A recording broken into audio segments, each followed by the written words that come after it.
बिस्मिल्लाहिर्रहमानिर्रहीम। अस्सलाम वालेकुम स्टूडेंट्स। सेकंड ईयर के स्टूडेंट्स के साथ मुखातिब हूँ। कुछ स्टूडेंट्स ने जो रिक्वेस्ट भेजी थी कि चैप्टर नंबर 22 और चैप्टर नंबर 20, चैप्टर नंबर 24 की रिवीजन करनी है हम लोगों ने, तो आप प्लीज़ उसके लेक्चर अपलोड करें। तो आज मैं चैप्टर नंबर 22 का फर्स्ट लेक्चर जो है वो रिकॉर्ड करने जा रहा हूँ और अपलोड करने जा रहा हूँ। चैप्टर नंबर 22, इसकी सबसे अहम बात यह है बच्चों कि ये एक ऐसा चैप्टर है कि अगर आपको ये वाला लेक्चर नहीं आता जिसका नाम मैंने रखा है lecture number 1 introduction and basics, अगर आपको ये लेक्चर नहीं आता तो इससे आगे वाले लेक्चर सुनने का कोई फ़ायदा नहीं होगा, क्योंकि आपको बिल्कुल समझ नहीं आएंगे।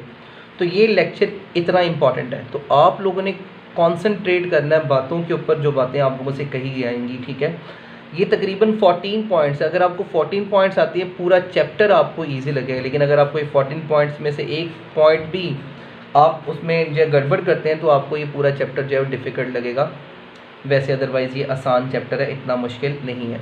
तो बच्चों स्टार्ट करते हैं। Point number first, hereditary characters and DNA. देखिए बच्चों, हर वो करैक्टर जो कि पेरेंट से प्रोजनी में ट्रांसफ़र होता है उसको हम बोलते हैं हेरिडिटरी करैक्टर, ठीक है। जिसका तवारुस हो सके, तवारुस का मतलब है जो कि पेरेंट से वालदैन से औलाद में जा सके, ठीक है। हर वो करैक्टर जो वालदैन से औलाद में जा सके उसको हम बोलते हैं हेरिडिटरी करैक्टर। और आप सबको अच्छी तरह से पता है कि हमारा जो डीएनए है इसके अंदर सारी इन्फॉर्मेशन स्टोर होती है, और वालदैन से अगर बच्चों में इन्फॉर्मेशन आती है तो वालदैन से कोई डेटा केबल थोड़ी लगी हुई है कि वालदैन ने जो है वो मेमोरी कार्ड के अंदर कैरेक्टर डाल के दे दिए, ये लो बेटा फिट कर लो अपने अंदर। बेसिकली वालदैन से आप क्या रिसीव करते हैं, डीएनए रिसीव करते हैं। डीएनए के अंदर सारी इन्फॉर्मेशन मौजूद होती है और उस इन्फॉर्मेशन जो है वो इन्फॉर्मेशन आपके अंदर आ जाती है, ठीक है। यानी कि इनहेरिटेंस का बेसिक कॉज क्या है या बेसिक वजह क्या है, DNA. Number first point, this is very easy, आप लोग 9th 10th में ये बातें सीखते रहे। Number 2, jeans. जीन्स किसे कहते हैं, ये बड़ा अहम पॉइंट है, गौर सुनिएगा। देखिए अगर अब मैं जीन को टिपिकली डिफाइन करूँ तो मैं आप लोगों को ये कहूँगा बच्चों कि अगर सपोज कर लें ये डीएनए है, ये डीएनए है, ठीक है। अगर मैं ये कहूँ कि डीएनए का इतना सा पोर्शन, इसमें एक प्रोटीन बनाने की इंफॉर्मेशन है। डीएनए का इतना सा पोर्शन, इतना सा डीएनए का पोर्शन, इसमें एक प्रोटीन बनाने की इंफॉर्मेशन है, तो समझ लें ये इतना सा पोर्शन जीन है। फिर मैं आपसे ये कहता हूँ कि बच्चों इतने से पोर्शन में मज़ीद जो है वो एक और प्रोटीन बनाने की इंफॉर्मेशन है, तो समझ लें ये अगला इतना सा पोर्शन भी क्या है, जीन है। अगर मैं कहता हूँ बच्चों कि इतने से और आगे नेक्स्ट पोर्शन में भी एक प्रोटीन बनाने की इंफॉर्मेशन है, तो समझ लें नेक्स्ट इतना सा पोर्शन भी क्या है, ये पोर्शन भी क्या है, जीन है।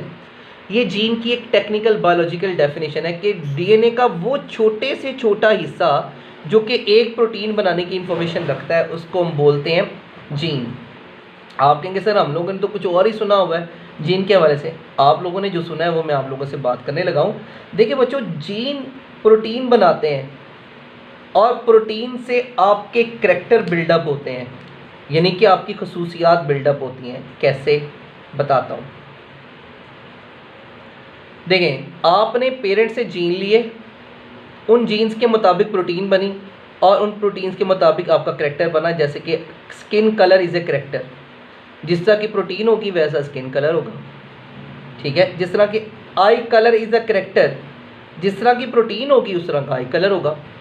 जिस तरह से hair texture is a character, hair soft है, हार्ड है, ये करैक्टर है, लेकिन हेयर का टेक्सचर किस पर डिपेंड कर रहा है, प्रोटीन पर। तो आपके अंदर हर करैक्टर के लिए जो है बेसिकली क्या मौजूद है, जीन। आपने पेरेंट से डीएनए लिया है, आपने पेरेंट से क्या लिया है, डीएनए। डीएनए के अंदर क्या था, जीन्स। जीन्स ने क्या बनवाई, प्रोटीन्स, और प्रोटीन से क्या बिल्डअप हो गया, आपके करैक्टर्स बिल्डअप हो गए। आप देखें शीशे में जाके अपनी बूथी देखें ज़रा जाके सारे, ठीक है, तो आपको समझ आएगी कि आपके फेस पर जितनी भी चीज़ें नुमाया हैं वो सारी की सारी प्रोटीन्स हैं। आपकी स्किन, आपकी बोन्स, आपके मसल्स, आपके ब्लड के अंदर प्रोटीन ही प्रोटीन है, ठीक है। तो बेसिकली हम पेरेंट से जीन की शक्ल में प्रोटीन की इंफॉर्मेशन लेते हैं। जब वो प्रोटीन बन जाती है तो हमारे अंदर वो कैरेक्टर्स बिल्डअप हो जाते हैं, ठीक है जी। तो इसलिए तो कहा जाता है कि genes are unit of inheritance, ठीक है। Genes are unit of inheritance. यानी कि अगर फॉर एग्जांपल मैं कहूँ कि डीएनए का इतना सा पोर्शन, तो इतना सा पोर्शन जो है वो यूनिट ऑफ इनहेरिटेंस नहीं हो सकता। कम से कम डीएनए का इतना पोर्शन जो कि एक प्रोटीन की इंफॉर्मेशन रखता हो, उसी को तो हम क्या बोलते हैं, जीन। ठीक है, तो डीएनए का वो छोटे से छोटा पोर्शन जो एक प्रोटीन बनाने की इंफॉर्मेशन रखता है, उसको हम क्या बोलते हैं, जीन। और यही इतना सा पोर्शन जो है इसको हम क्या बोलते हैं, यूनिट ऑफ इनहेरिटेंस। ये खुसूसियात के तवारुस का बायस बनता है, यानी कि ये इनहेरिटेंस का बायस बनेगा। अलील, अलील किसे कहते हैं, ध्यान से समझने वाली बात है बच्चों। अच्छा बच्चों, सपोज कर लें आप लोगों को 10th क्लास याद करवाता हूँ। आप लोगों ने 10th क्लास में पढ़ा था कि मटर के पौधे में एक जीन होता है जो कि कैपिटल आर से जिसको ज़ाहिर किया जाता है। इसकी वजह से जो मटर के दाने की शक्ल है वो कैसी हो जाती है, राउंड। इसी तरह से मटर जो है वो उसके अंदर एक जीन होता है स्मॉल आर, और उसकी वजह से मटर के दाने की शक्ल क्या हो जाती है, रिंकल्ड। ठीक है, अब मैं आपको एक चीज़ समझाने लगा हूँ, ध्यान से सुननी है। थोड़ा सा इससे हटूँगा, थोड़ा सा इस एग्जाम्पल से हटूँगा, लेकिन आप लोगों ने परेशान नहीं होना। ये मैंने एक शीट रखी है, ध्यान सुने। सपोज कर लें ये आपकी बॉडी का सेल है, इट इज़ ह्यूमन सेल, और आपको अच्छी तरह से पता है कि आपके सेल में कितने क्रोमोसोम है, 1 1 2 2 3 3 ऑनवर्ड 23 23। आपके अंदर हर क्रोमोसोम का पेयर है। क्रोमोसोम नंबर 1 है तो उसके साथ एक उसी जैसा बिल्कुल एक और क्रोमोसोम भी है। क्रोमोसोम नंबर 2 है, उस जैसा एक और क्रोमोसोम भी है। क्रोमोसोम नंबर 3 है, उस जैसा एक और क्रोमोसोम भी है। क्रोमोसोम 4 है, 5 है, क्रोमोसोम 23 है, उस जैसा एक और क्रोमोसोम भी है। ठीक है, यानी कि आपके अंदर क्रोमोसोम पेयर्स की शक्ल में मौजूद है। हाँ, मेल में एक्स 23rd पेयर एक्स और वाई है, जबकि फीमेल में एक्स एक्स है। फीमेल में 23rd पेयर जो है बिल्कुल सेम है, लेकिन मेल में 23rd पेयर डिफरेंट है। लेकिन उसके अलावा आप देखें हर क्रोमोसोम कितनी कितनी बार है, 2 बार है। ठीक है, अब हम क्या कहते हैं, हम कहते हैं कि ये क्रोमोसोम नंबर 1 और 1 ये होमोलोगस क्रोमोसोम है, एक जैसे क्रोमोसोम है। अब आपको समझना ये चाहिए कि एक जैसे क्रोमोसोम कहते किसको है। तो आपके सामने मैं एक क्रोमोसोम ड्रॉ कर रहा हूँ, येलो इन कलर। समझ लें ये 22nd क्रोमोसोम का पेयर है। ठीक, और मैं कहता हूँ कि इस क्रोमोसोम में जो जीन है ना वो इस क्रोमोसोम में भी है। फॉर एग्जांपल मैं एक जीन जाहिर करता हूँ, ए जीन इस क्रोमोसोम में भी है, तो ए जीन इस क्रोमोसोम में भी है। इसका मतलब है ये दोनों क्रोमोसोम जेनेटिकली एक जैसे हैं, इन दोनों पर एक जैसे जीन्स हैं। जिन क्रोमोसोम पर एक जैसे जीन्स हों उन क्रोमोसोम को हम क्या बोलते हैं, होमोलोगस क्रोमोसोम। तो ये दोनों क्रोमोसोम क्या कहलाएंगे, होमोलोगस क्रोमोसोम। अब अगर मैं ये कहूँ कि ये क्रोमोसोम है, ये भी एक क्रोमोसोम है, इस पर एक जीन है ए और इस पर जीन है डी, तो आप देखें इन दोनों क्रोमोसोम पर एक ही पोजीशन पर डिफरेंट जीन है, तो ये दोनों क्रोमोसोम कभी भी होमोलोगस क्रोमोसोम नहीं हो सकते। होमोलोगस क्रोमोसोम की निशानी है कि अगर आप उनमें सेम पोजीशन को देखें ये सेम पोजीशन है नीचे, ये सेम पोजीशन है ऊपर, ये सेम पोजीशन है मिडल, तो ये सेम पोजीशन में अगर एक जैसे जीन्स हैं तो समझ लें ये होमोलोगस क्रोमोसोम्स हैं। तो ये होमोलोगस क्रोमोसोम है, ये होमोलोगस क्रोमोसोम नहीं है। ठीक, अब आप लोगों को मैं थोड़ा सा डॉज देने लगा हूँ। फॉर एग्जांपल मैं कहता हूँ बच्चों, एक जीन है जेड लगा लेते हैं कैपिटल, और एक जीन है स्मॉल जी, तो क्या ये दोनों जीन सेम कैरेक्टर के लिए हैं? सोचने वाली बात है, यानी कि ये दोनों जीन्स एक जैसे हैं। फॉर एग्जांपल ये जो कैपिटल ए है मैं इसको कहता हूँ ये स्किन कलर के लिए, फॉर एग्जांपल सपोज, और ये भी क्या है, स्किन कलर के लिए। इसका मतलब है ये दोनों जीन एक ही कैरेक्टर को कंट्रोल करें। Skin colour is a character, eye colour is a character, intelligence level is a character, जहानत कैरेक्टर, मेमोरी कैरेक्टर, आपकी हाइट, आपके तमाम बॉडी के फीचर्स आपके कैरेक्टर्स हैं। कैरेक्टर का मतलब ये नहीं किरदार, बायोलॉजी में कैरेक्टर का मतलब है आपकी बॉडी की हर कैरेक्टरिस्टिक आपका कैरेक्टर है। ठीक है जी, तो अगर मैं कहता हूँ कि ये दोनों जीन सेम कैरेक्टर के लिए तो सही है, तो क्या मैं ये कह सकता हूँ कि ये दोनों जीन भी सेम कैरेक्टर के लिए? हाँ जी, ये दोनों जीन भी सेम कैरेक्टर के लिए होंगे। आप कहेंगे सर आपने एक को कैपिटल लिखा है एक को स्मॉल लिखा है, तो फिर क्या हुआ? जिसको कैपिटल लिखा है वो डोमिनेंट है, जिसको स्मॉल लिखा है वो रिसेसिव है। आप कहेंगे सर हम कैसे जज कर सकते हैं कि ये सेम कैरेक्टर के लिए? तो आपने देखना है कि क्या ये सेम अल्फ़ाबेट से ज़ाहिर किया क्या इनको? तो सेम अल्फ़ाबेट है, जी, तो समझ लें सेम कैरेक्टर के लिए। सेम अल्फ़ाबेट है, ए, समझ लें ये सेम कैरेक्टर के लिए, ठीक है। अब यहाँ पर ज़रा गौर फरमाइएगा, ये एक पौधे का सेल है, ठीक है। इस पौधे के सेल में फॉर एग्जांपल मैं ये एक येलो कलर का क्रोमोसोम बना रहा हूँ, होपफुली आपको नज़र आ रहा होगा। येलो कलर वैसे इतना क्लियर नहीं होता, ये भी येलो कलर का क्रोमोसोम है। मैं कहता हूँ कि इसके पास इस येलो कलर के क्रोमोसोम में जीन है कैपिटल आर और इसमें है स्मॉल आर। अब मैं आपसे पूछूं कि बच्चों बताएं क्या ये होमोलोगस क्रोमोसोम है? तो कुछ बच्चे कहेंगे सर ये होमोलोगस क्रोमोसोम नहीं है क्योंकि इनके पास जीन डिफरेंट है। नो, इनके पास जीन सेम कैरेक्टर के लिए। बच्चा कंफ्यूज हो गया अगेन। आप कहेंगे सर ये सेम कैरेक्टर के लिए कैसे हैं? मैं कहूँगा बेटा जी ये सेम अल्फ़ाबेट है, कैपिटल आर और स्मॉल आर है तो आर ही ना, है तो अल्फ़ाबेट आर ही, तो ये सेम कैरेक्टर के लिए। इसका मतलब है कि जो एक ही खसूसियत के लिए जीन्स होते हैं उनको हम सेम अल्फ़ाबेट से ज़ाहिर करते हैं। हाँ लेटर डिफरेंट है, एक का कैपिटल है एक का स्मॉल है, तो इसका मतलब ये कि ये डोमिनेंट है और ये क्या है, रिसेसिव है, ठीक है। आप देखें इस कैपिटल आर की वजह से सीड शेप क्या होती थी, राउंड, और स्मॉल आर की वजह से सीड शेप क्या होती थी, रिंकल्ड। आप कहेंगे सर ये कौन सा सेम कैरेक्टर आ गया, ये राउंड है ये रिंकल्ड है, सेम तो ना हुए। तो मैं आपसे ये कहूँगा कि बच्चों राउंड भी शेप है और रिंकल्ड भी क्या है, शेप है, ठीक है। वो अलग बात है, इसका शेप को कंट्रोल करने का तरीका ज़रा डिफरेंट है कैपिटल आर का, और ये शेप को रिंकल बनाने की कोशिश कर रहा है और ये शेप को राउंड बनाने की कोशिश कर रहा है। दोनों है तो शेप के लिए, तो शेप इज़ ए करेक्टर, तो दोनों सिमिलर करेक्टर के लिए हैं। इसका मतलब है कि ये दोनों जीन सिमिलर करेक्टर के लिए हैं। और अगर इन क्रोमोसोम की बात की जाए तो मैं ये कह सकता हूँ बर्मला कि ये दोनों क्रोमोसोम होमोलोगस क्रोमोसोम है क्योंकि इन पर सेम कैरेक्टर को कंट्रोल करने वाले क्या हैं, जीन्स हैं। अब जो सियाना बच्चा है वो इस बात को समझ चुका है, और एक और बात भी समझेगा सियाना बच्चा, वो क्या, वो ये कि ये दोनों जीन एक दूसरे के अलील हैं। यानी कि मैं कह सकता हूँ capital R is a gene और मैं ये भी कह सकता हूँ capital R is a allele, ये भी कह सकता हूँ small r is a gene और small r is a allele, ठीक है। ये इसका अलील है और ये इसका अलील है। अब यहाँ से एक और बात भी समझ आनी चाहिए कि अगर मैं कहता हूँ ये कोई पौधे का सेल था, तो बताएं पौधे के इस सेल में सीड शेप को कंट्रोल करने वाले कितने जीन्स हैं, 2। सीड शेप को कंट्रोल करने वाला एक कैपिटल आर और एक क्या है, स्मॉल आर, ठीक है। सीड शेप को कंट्रोल करने वाले कितने जीन्स हैं, 2। अगर मैं कहूँ कि ये एक सेल है, बताएं इसमें स्किन कलर को कंट्रोल करने वाले कितने जीन्स हैं? आप कहेंगे सर 2 जीन्स। मैं कभी अगर आपको ये कहूँ कि जी ये क्रोमोसोम है, दोनों कैपिटल ए इसी क्रोमोसोम पे है, तो मैं बहुत बड़ा ब्लंडर मारूंगा। एक ही कैरेक्टर के दोनों जीन्स एक ही क्रोमोसोम पे कभी नहीं होते। एक जीन एक क्रोमोसोम पे है तो दूसरा ए दूसरे क्रोमोसोम पे है, ठीक है। एक ए एक क्रोमोसोम में है, दूसरा ए दूसरे क्रोमोसोम पे है, ठीक है।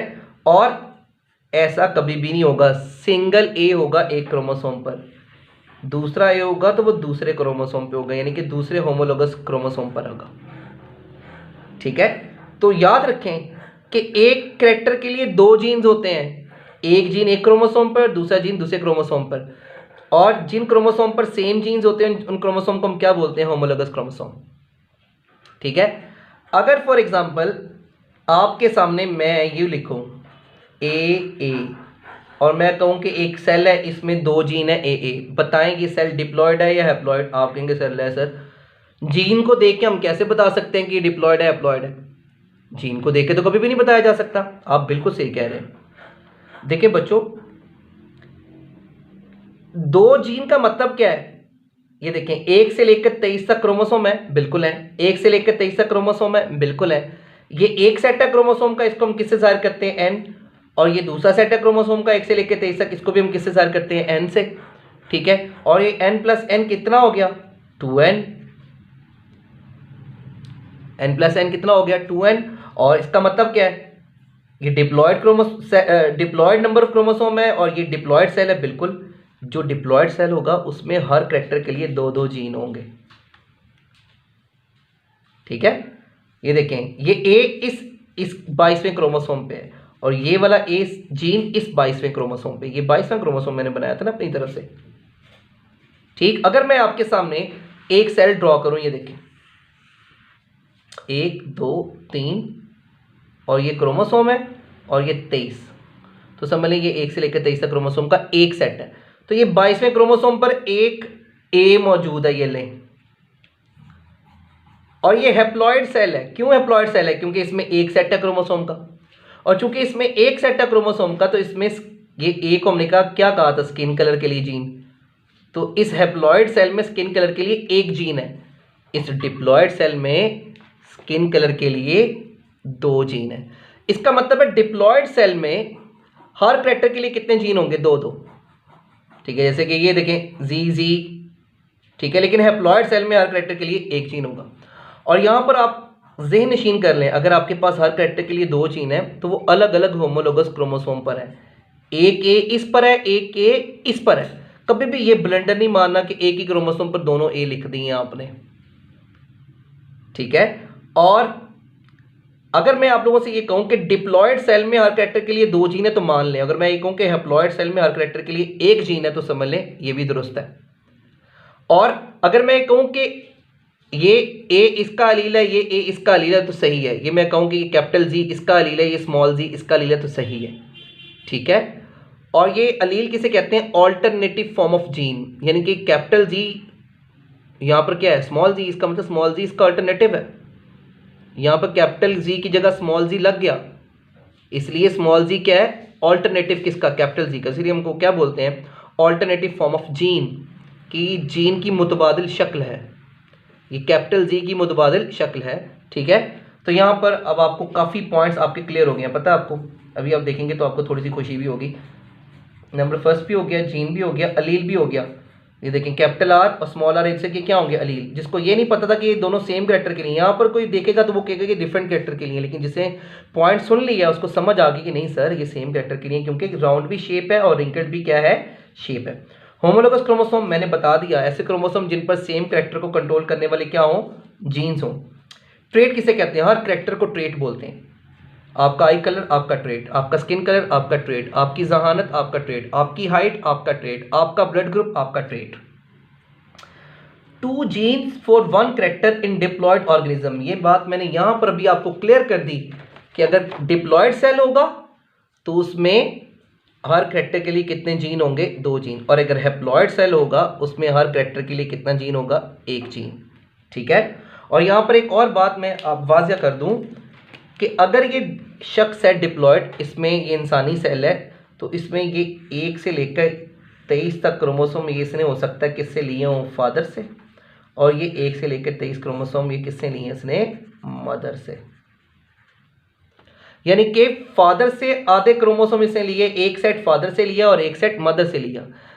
मदर से जो एक सेट आया क्रोमोसोम का वो एग की में पैक होके आया। स्पर्म से जो एक सेट और फादर से जो एक सेट क्रोमोसोम का आया 1 से लेकर 23 तक, वो स्पर्म में पैक होकर आया। इसका मतलब क्या है? एग उसमें आधे क्रोमोसोम है, यानी कि हैप्लॉइड है, एक सेट है क्रोमोसोम का। स्पर्म उसमें भी एक सेट है क्रोमोसोम का। और अगर आपसे कोई पूछे कि एग सेल में कितने जीन होंगे किसी कैरेक्टर के लिए, तो ये समझ लें कि ये 1 से लेकर 23 तक क्रोमोसोम एग में मौजूद है। तो एग में देखें एक ही ए है और एक ही जी है, ठीक है। और स्पर्म में भी एक ही ए है और एक ही जी जीन है। लेकिन जब स्पर्म और एग इकट्ठे हो जाते हैं तो आप ये देखिए, अगर मैं ये कहता हूं कि ये 1 से लेकर 23 तक क्रोमोसोम मदर से आए, तो इसका मतलब क्या है? इन 1 से लेकर 23 तक क्रोमोसोम पर जीन्स भी जो मौजूद है वो भी किससे आए? मदर से आए। इन 1 से लेकर 23 तक क्रोमोसोम पर जो जीन्स हैं वो किधर से आए? फादर से आए, ठीक है जी। इसका मतलब है अगर आधे क्रोमोसोम मदर से और आधे क्रोमोसोम फादर से आते हैं, इसका मतलब क्या है? आधे जीन्स मदर से और आधे जीन्स फादर से आते हैं, ठीक है जी। इसका मतलब ये भी है कि हर कैरेक्टर के अगर आपके पास 2 जीन है तो हर कैरेक्टर का एक जीन किससे आया? मदर से, और एक जीन किससे आया? फादर से। क्योंकि हम जब ये कहते हैं कि आधे क्रोमोसोम मदर से और आधे क्रोमोसोम फादर से, तो इसका मतलब क्या है? आधे जीन्स मदर से और ये वाले आधे जीन्स फादर से आए, ठीक हो गया। तो ये देखें क्या लिखा है जी, 2 genes for 1 character in diploid organism, ये मैंने बता दिया। 2 genes for one character in diploid cell, ये भी मैंने बता दिया। One gene for one character in haploid cell, ये देखें, ये मैं दोबारा बता दूं कि ये देखें, ये हैप्लॉयड सेल था, इसमें एक जीन था कैपिटल ए जो 22वें क्रोमोसोम पर था, और ये हैप्लॉयड सेल है, या तो ये एग है या ये क्या है, स्पर्म है। तो यही तो बात लिखी है, one gene for one character in haploid cell, ये एक हैप्लॉयड सेल है क्योंकि इसमें एक सेट है क्रोमोसोम का। और इसी तरह डोमिनेंट जीन डोमिनेंट अलील, डोमिनेंट जीन डोमिनेंट अलील किसे कहते हैं? जैसे बच्चों आपको ये बात यहाँ समझ आएगी। देखें, अगर मैं कहूँ कि एक पौधे में कैपिटल आर है तो उसकी सीड शेप क्या हो जाएगी, राउंड। अगर मैं कहूँ कि एक पौधे में कैपिटल आर के साथ स्मॉल आर है तब भी उसकी सीड शेप क्या होगी, राउंड। वजह, कैपिटल आर डोमिनेंट है किस पर, स्मॉल आर पर। डोमिनेंट जीन की निशानी क्या है? डोमिनेंट जीन की डेफिनेशन है हर वो जीन जो दूसरे जीन का असर मुकम्मल छुपा दे। इस कैपिटल आर ने इसका असर मुकम्मल छुपा दिया, पहली बात। और इस कैपिटल आर ने अपना असर 100% शो किया, यानी कि इसने सीड को राउंड बना के छोड़ा। और कैपिटल आर ने स्मॉल आर का कैरेक्टर छुपा दिया, मतलब इसने सीड को रिंकल्ड नहीं होने दिया। स्मॉल आर से ये सीड शेप ऐसी हो जाती है ना, ये इसको बोलते हैं रिंकल। रिंकल का मतलब है झरीदार, रिंकल वाला, और ये बिल्कुल राउंड है, ये राउंड, ठीक है। तो अब देखें, इसमें रिंकल का जीन है लेकिन सीड क्या बन रहा है, राउंड। इसका मतलब है स्मॉल आर ने अपना करैक्टर शो नहीं किया। वजह क्यों नहीं शो किया स्मॉल आर ने? हालांकि ये शो करना चाहता है, लेकिन कैपिटल आर ने इसका असर छुपा दिया और कैपिटल आर ने खुद अपना असर 100% शो किया। तो ये डोमिनेंट हुआ कैपिटल आर वाला, और स्मॉल आर वाला क्या हुआ, रिसेसिव। हम कहेंगे कैपिटल आर एक डोमिनेंट एलील है और स्मॉल आर एक रिसेसिव एलील है। और स्मॉल आर के साथ स्मॉल आर होगा तो ही जो है वो सीड शेप क्या आएगी, रिंकल्ड। कैपिटल आर के साथ कैपिटल आर आएगा होगा तो फिर भी सीड शेप क्या होगी, राउंड। तो अगर दोनों जीन डोमिनेंट है तो हम इस तरह के जीन कॉम्बिनेशन को बोलते हैं होमोजाइगस डोमिनेंट। दोनों जीन रिसेसिव है तो हम इसे क्या बोलेंगे, होमोजाइगस रिसेसिव। हर उस मर्तबा आप होमोजाइगस लगाएंगे जब दोनों जीन सेम होंगे, चाहे वो दोनों जीन कैपिटल हो या दोनों जीन क्या हो, स्मॉल हो। लेकिन इन दोनों को अगर सिंपली मैं होमोजाइगस बोलूँगा तो आप कहेंगे ले सर हमें कैसे पता चलेगा कि ये वाला होमोजाइगस या ये वाला होमोजाइगस? तो आप क्या करेंगे, ये जब लिखेंगे होमोजाइगस हम लिखेंगे डोमिनेंट, इससे ये साबित होगा कि दोनों जीन सेम है और दोनों जीन डोमिनेंट है। जब आप यूँ लिखेंगे होमोजाइगस रिसेसिव का मतलब दोनों जीन सिमिलर है और दोनों जीन क्या है, रिसेसिव। हेटेरोजाइगस लिखेंगे इसका मतलब है दोनों जीन क्या है, डिफरेंट। ठीक है, तो डोमिनेंट जीन डोमिनेंट एलील हो गया। ये जो डिफरेंट जीन कॉम्बिनेशन है इनको हम क्या बोलते हैं, इनको हम बोलते हैं जीनोटाइप्स। ठीक, लोकस किसे कहते हैं, लोकस जैसे फॉर एग्जांपल बच्चों ये मैंने शीट दोबारा रखी है, ये क्रोमोसोम है और मैं ये कहता हूं कि इस जगह पर एक जीन है, जैसे कि मैं यहां पर लिखता हूं इस जगह पे एक जीन है आई। तो ये आई जीन की पोजीशन है ऑन क्रोमोसोम। तो position of a gene on a chromosome is called as locus. इसका मतलब मैं कहना चाहता हूं आई का लोकस ये है, यानी कि आई की पोजीशन ये है। अगर मैं कहता हूं बी का लोकस ये है, इसका मतलब बी की पोजीशन ये है। मैं कहता हूं आई और बी का लोकस डिफरेंट है, तो ये बात ठीक, क्योंकि बी की पोजीशन ऊपर है, आई की पोजीशन नीचे है। तो लोकस उसकी प्लूरल टर्म है लोसाई। ठीक है जी। इसी तरह जंपिंग जीन्स किन्हें कहते हैं? ये देखिए, अगर मैं ये कहता हूं कि ये जीन इधर है, इसका लोकस है, ये फिक्स है, जीन की पोजीशन फिक्स होती है। लेकिन कुछ जीन्स होते हैं जो क्रोमोसोम पर अपनी पोजीशन बदलते रहते हैं, उनको बोलते हैं जंपिंग जीन्स। जीन पूल किसे कहते हैं? ये एक बड़ा टेक्निकल पॉइंट है। जीन पूल कहते हैं कि फॉर एग्जांपल यहां पर मैं लिखूंगा कि अगर 10 डॉग्स की पॉपुलेशन है, 10 डॉग्स की क्या है, पॉपुलेशन, ठीक है, और एक डॉग के अंदर फॉर एग्जांपल मैं कहता हूं 1000 जीन है, एक डॉग के अंदर 1000 जीन है, तो 10 डॉग्स के अंदर कितने जीन्स होंगे? 10 डॉग्स में 10,000 जीन्स होंगे। इसका मतलब क्या है, पूरी पॉपुलेशन में 10,000 जीन्स, हर इंडिविजुअल्स के टोटल जीन प्लस कर दें। एक पॉपुलेशन में 100 जानदार हैं, हर जानदार के जीन्स को प्लस करें। एक पॉपुलेशन में 1000 जानदार हैं, 1000 इंडिविजुअल के जीन्स को प्लस करें तो वो टोटल जीन्स जो आएंगी वो जीन पूल होगी, जीन पूल। ठीक है जी, gene pool. Bean bag genetics किसे कहते हैं? देखें, जीन पूल को ही बीन बैग जेनेटिक्स का कॉन्सेप्ट दिया जाता है। जैसे कि बीन बैग, पॉपुलेशन क्या है? Bean bag. बीन किसे कहते हैं? दाल। और बैग किसे कहते हैं? सैक के कह लें, पैकेट कह लें। पॉपुलेशन एक पैकेट है। पॉपुलेशन क्या है? दालों वाला पैकेट, उसको तशबीह दी गई है। और इस पूरी पॉपुलेशन में जितने भी जीन्स हैं, हर इंडिविजुअल के जीन प्लस कर दें, ठीक है, तो उसको हम क्या बोलेंगे? Gene pool. तो जीन पूल को भी हम क्या बोलते हैं? Been bag genetics. तो ये अपना ख्याल रखिएगा जी। और जिसने भी आगे पढ़ना हो तो पहले वो ये लेक्चर कंप्लीट सुन ले, उसके बाद आगे पढ़े। अपना बहुत ख्याल रखिएगा। अल्लाह हाफिज़।